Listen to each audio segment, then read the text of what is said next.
Assalamualaikum warahmatullahi wabarakatuh. Alhamdulillahirrabbilalamin. Wassalatu wassalamu ala asrafil anbiya'i wal mursalin Sayyidina Muhammadi wa ala alihi wa ashabihi ajma'in, amma ba'd. Alhamdulillahirrabbilalamin. Kepada Allah kita bersyukur dan kepada Nabiullah Muhammad sallallahu alaihi wasallam kita bersalawat. Alhamdulillah, terlebih dahulu izinkan saya memperkenalkan diri. Perkenalkan, nama saya Salwan dari KSR PMI Unit 003 IAI Asadia Singkang. Di sini saya diberi amanah untuk memberikan materi, salah satu materi pertolongan pertama tentang penyakit mendadak. Penyakit mendadak ini salah satu materi yang ada di materi pertolongan pertama. Jadi kalau di tingkatan Pemermadya itu namanya penyakit mendadak, akan tetapi di tingkatan Pemerwira itu bukan lagi penyakit mendadak namanya, akan tetapi kedaruratan medis, karena ada beberapa materi tambahan yang ditambahkan. Begitu pula di tingkatan KSR. Jadi kita masuk di materi bahwa semua yang dialami oleh korban selain dari kecelakaan merupakan dimasukkan dalam kelompok penyakit mendadak. Jadi definisi penyakit mendadak yaitu semua yang dialami oleh korban yang tidak tergolong dalam kasus kecelakaan atau non-trauma.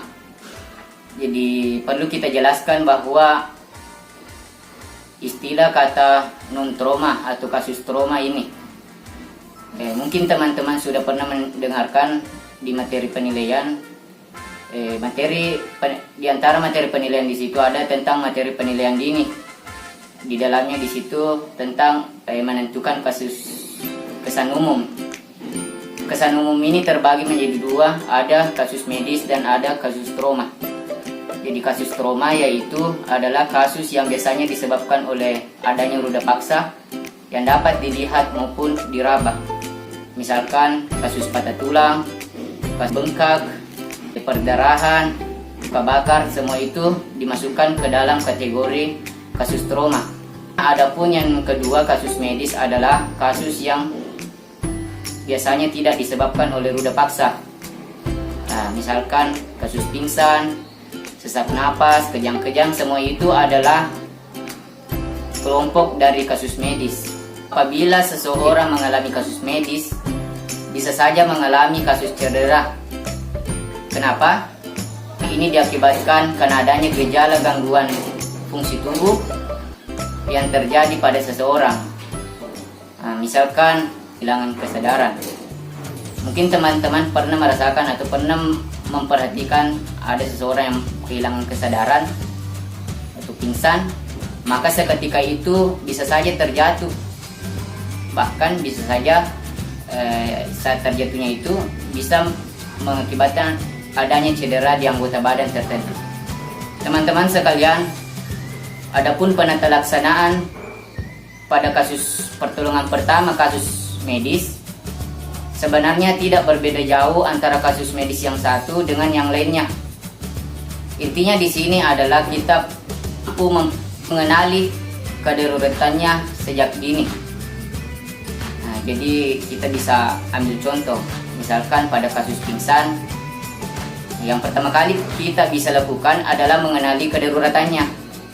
Seperti apa itu kedaruratannya pada kasus pingsan? Itu misalkan pada kasus pingsan kita bisa mengenali kecapean karena kepanasan.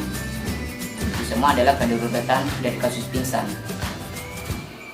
Contoh lain misalkan pada kasus sesak napas. Kita bisa mengenali seperti apa kedaruratannya. Misalkan pakaiannya yang terlalu tebal sehingga menghalangi untuk sulit bergerak, sulit untuk bernapas. Jadi itu semua adalah bentuk kedaruratan pada kasus medis. Teman-teman sekalian, kita masuk di gejala-gejala dan tanda-tanda penyakit mendadak. Perlu kita ketahui bahwa dua kata ini adalah dua kata yang berbeda. Yang dimaksud gejala adalah sesuatu yang biasanya hanya dialami oleh si penderita, sedangkan tanda-tanda adalah sesuatu yang bisa dialami si penderita juga bisa dilihat oleh si penderita maupun oleh orang lain. Yang pertama adalah gejala-gejala penyakit mendadak. Itu yang pertama, demam. Kemudian yang kedua, nyeri. Yang ketiga, mual atau muntah. Yang keempat, buang air kecil berlebihan atau tidak sama sekali. Selanjutnya, pusing atau perasaan mau pingsan. Selanjutnya, sesak atau sulit bernapas. Dan yang terakhir, haus dan atau lapar berlebihan. Jadi inilah tadi ketujuh gejala-gejala yang biasanya muncul pada saat penyakit mendadak. Apabila dari teman-teman atau adik-adik peserta Diksar ada yang pernah merasakan dari ketujuh gejala ini, atau pernah mendapati keluarga, kerabat pernah merasakan dari gejala-gejala ini, kita bisa pastikan bahwa itu adalah gejala-gejala dari penyakit mendadak. Mungkin adik-adik pernah merasa pusing atau merasa kesulitan dalam bernapas, atau pernah sesekali bolak-balik ke WC untuk buang air kecil. Perlu kita ketahui bahwa itu semua adalah gejala-gejala awal dari penyakit mendadak. Jadi itu yang pertama tentang gejala. Selanjutnya adalah tanda-tanda penyakit mendadak. Yang pertama, penurunan status mental.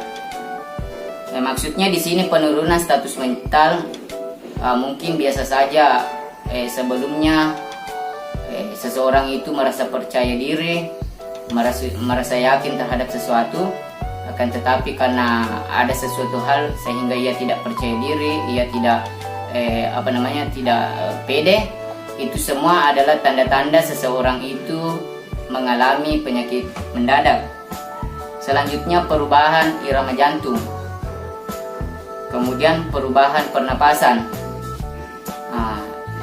Perubahan pernapasan maksudnya di sini bisa saja pernapasan seseorang itu biasanya normal, tidak cepat dan tidak lambat, akan tetapi ada suatu ketika misalkan perasaannya itu merasa cepat sekali atau merasa lambat, susah bernapas. Ini adalah tanda-tanda dari kasus penyakit mendadak. Ini tadi yang ketiga. Selanjutnya, perubahan warna kulit.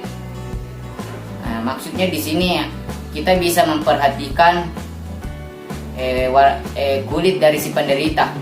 Misalkan pada wajah si penderita itu berubah warna menjadi pucat, bibirnya itu misalkan pucat, atau ada anggota badan tertentu yang berubah warna menjadi biru keunguan, atau biasanya disebut sebagai cyanosis. Jadi itu adalah tanda-tanda yang jelas seseorang itu mengalami penyakit mendadak. Selanjutnya, pupil mata melebar atau menipis atau sangat kecil. Ini juga adalah salah satu tanda yang sangat jelas bisa kita perhatikan pada si penderita. Apabila kita mendapati teman kita ada kelakuannya mungkin tidak seperti biasanya, kita bisa pastikan apakah pupil matanya itu melebar atau mengecil. Kapan-kapan itu pupil matanya mengecil atau melebar, itu adalah tanda-tanda penyakit mendadak. Selanjutnya, bau khas dari mulut kelumpuhan. Selanjutnya, gangguan saluran cerna, mual, muntah, dan diare. Dan yang terakhir adalah tanda-tanda yang seharusnya tidak ada. Jadi inilah tadi gejala-gejala dan tanda-tanda pada kasus penyakit mendadak. Ini yang penting perlu kita garis bawahi adalah apabila dari teman-teman pernah merasakan atau pernah mendapati kasus-kasus gejala atau tanda-tanda ini, atau suatu ketika nanti teman-teman ada yang merasakan, maka segeralah periksakan diri ke fasilitas kesehatan terdekat. Teman-teman sekalian, kita masuk di contoh kasus penyakit mendadak, yaitu pingsan. Pertanyaannya sekarang adalah apakah itu pingsan? Itu adalah sesuatu yang terjadi akibat peredaran darah yang dipompa oleh jantung menuju ke organ otak itu berkurang. Biasanya dapat terjadi karena akibat dari emosi yang berlebihan dalam suatu ruangan yang penuh orang tanpa udara segar yang cukup, atau karena letih dan kelelahan, kelaparan, ataukah terlalu banyak mengeluarkan tenaga. Jadi itu semua adalah faktor-faktor yang biasanya mengakibatkan seseorang mengalami kasus pingsan. Kita masuk di gejala-gejala dan tanda-tanda pada kasus pingsan. Yang pertama adalah perasaan limbung. Jadi saya jelaskan bahwa perasaan, masuk dari kata perasaan limbung di sini adalah perasaan ketika seseorang melihat sesuatu itu serba berputar-putar. Ketika kita melihat kendaraan, kita melihatnya itu berputar-putar, itu semua adalah perasaan limbung, perasaan yang seakan-akan semuanya berputar-putar. Yang kedua adalah pandangan berkunang-kunang.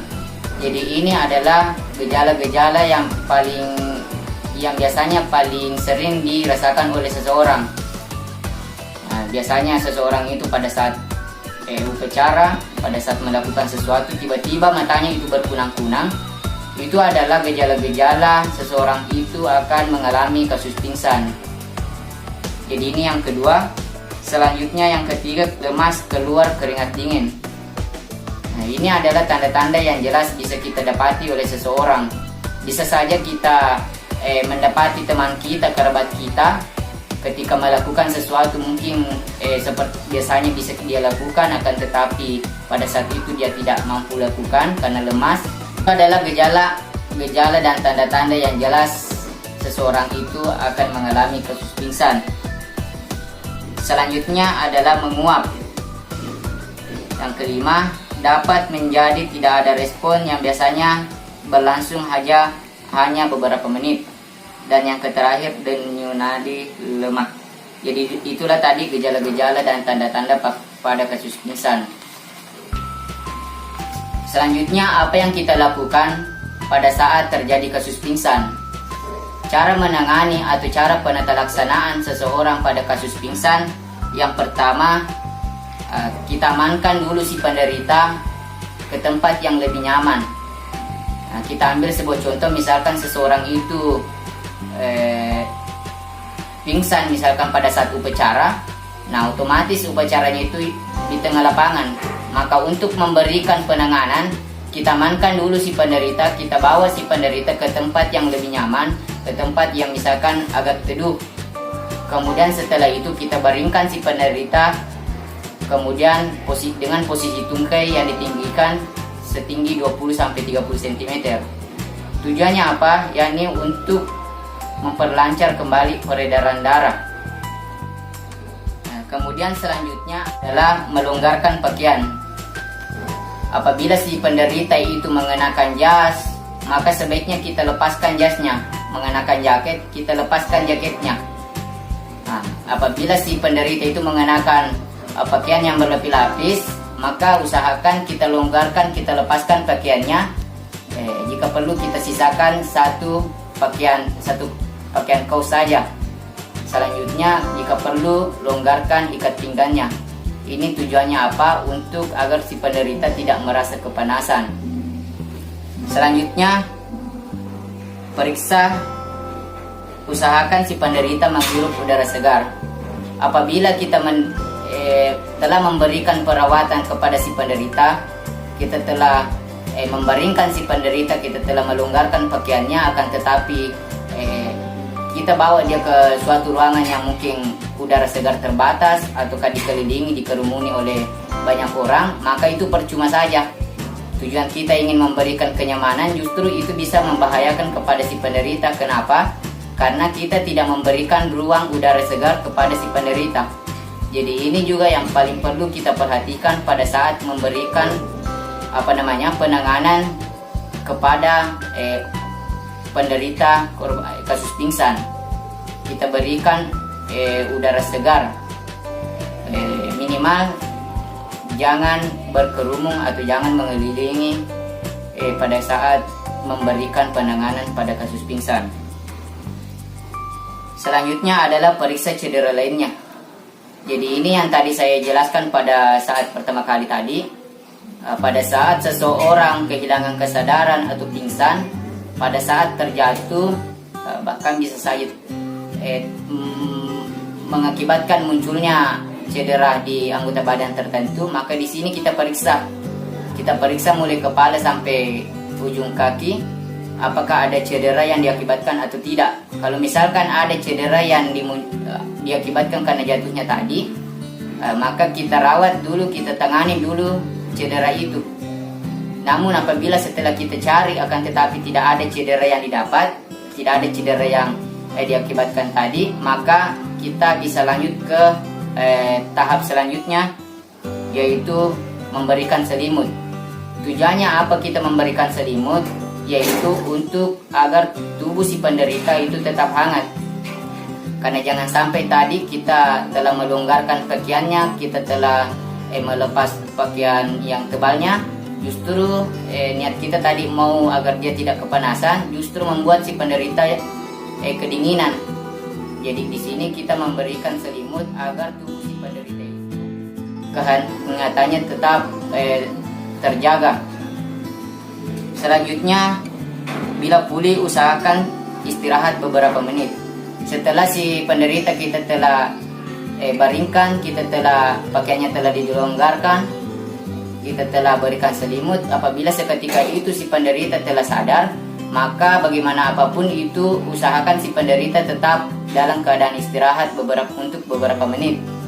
Namun apabila sebaliknya kita telah melakukan sesuatu, kita telah baringkan, posisi tungkai telah ditinggikan, pakaiannya telah dilonggarkan, diberi selimut, akan tetapi seketika itu si penderita juga belum sadar, maka tahap yang selanjutnya adalah kita periksa tanda vital, yang mana termasuk tanda vital seperti kita periksa denyut nadinya. Apakah itu denyut nadinya cepat atau lambat, itu pernapasannya apakah teratur atau tidak. Kemudian kita periksa itu kulitnya, apakah ada perubahan atau tidak. Bisa saja tadi pada saat pertama kali pingsan, tentu wajahnya itu pucat, bibirnya itu pucat. Maka kita periksa setelah kita tadi berikan penanganan, apakah sudah ada perubahan pada wajahnya, pada bibirnya. Apabila masih tetap pucat, maka langkah selanjutnya adalah kita rujuk ke fasilitas kesehatan terdekat. Jadi itulah tadi cara penanganan atau cara penata laksanaan pada kasus pingsan. Teman-teman peserta Diksar sekalian, jadi inilah tadi sedikit materi tentang penyakit mendadak. Semoga apa yang disampaikan bisa menjadi pegangan kepada teman-teman, bisa menjadi referensi tambahan. Apabila ada salahnya, mungkin bisa dibenarkan mungkin bisa ditanyakan, kan tetapi apabila ada benarnya itu dari Allah Subhanahu wa taala. Jadi kurang lebihnya mohon dimaafkan. Wabillahi taufiq was hidayah. Assalamualaikum warahmatullahi wabarakatuh.